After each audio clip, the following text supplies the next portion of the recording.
வணக்கம் நேர்களே. சிந்தனைகளை சிதறவிடாமல் செயல்பட்டால் சாதனைகள் புரியலாம். வாருங்கள், ராஜயோக சக்தி மிகுந்த ஆழ்நிலை தியான இயக்கம் வழங்கும் தகவலை கேட்கலாம். தன்னம்பிக்கை, இறை நம்பிக்கையோடு நீங்கள் உறுதியாக, மன உறுதியாக செயல்பட்டீர்கள், நிச்சயமாக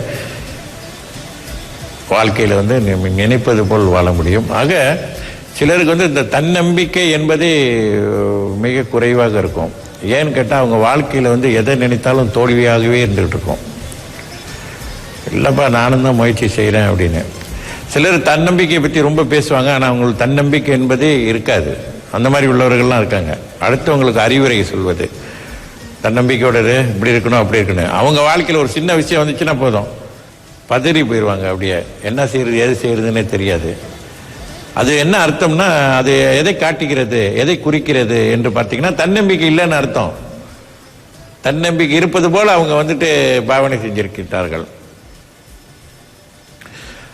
ஆக எல்லோருக்குமே நான் சொல்றேன், இறைமையில் நம்பிக்கை வைங்கன்றேன். இறைவன் நம்பிக்கையில இறைவனை திட்டுபவர்கள் தான் அதிகமாக இருக்காங்க இப்போ உள்ள காலத்தில்.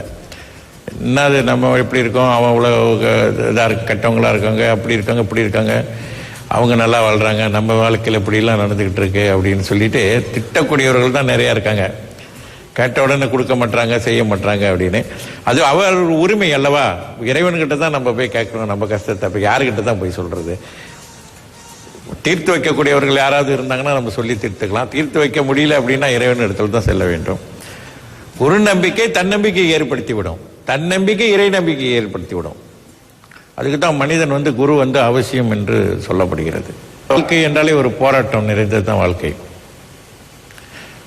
போராட்டம்ன்றது எப்படிப்பட்ட போராட்டம்? வாழ்க்கையே போராட்டமா இருக்கக்கூடாது. வாழ்க்கை என்பது எதையுமே போராடி பெறக்கூடிய நிலையில தான் வாழ்க்கை அமைந்திருக்கிறது. போராடாமல் நம்ம பாட்டுக்கு இருந்த இடத்துல இருந்து எல்லாமே நம்ம பெற முடியாது அல்லவா. முயற்சி என்று ஒன்று இருக்கிறது, அந்த முயற்சி செய்ய வேண்டும்.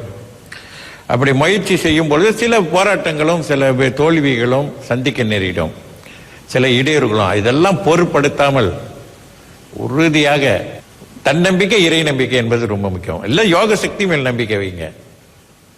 தன்னம்பிக்கை யோக சக்தி மேல் நம்பிக்கை வைத்தாலே வாழ்க்கையிலே சிறப்படைய முடியும். ஆனா ஆன்மீகம் என்று வரும்பொழுது, ஆன்மீக விஷயம் வரும்பொழுது கண்டிப்பாக குரு மேல் நம்பிக்கை வேண்டும். அந்த விளக்கத்தை தந்தவர் டத்துஸ்ரீ குருஜி அவர்கள். நேயர்களே, வளமான வாழ்க்கைக்கு சிறந்த சிந்தனை தேவை. அந்த தகவலை கொண்டு வந்தது ராஜயோக சக்தி மிகுந்த ஆழ்நிலை தியான இயக்கம்.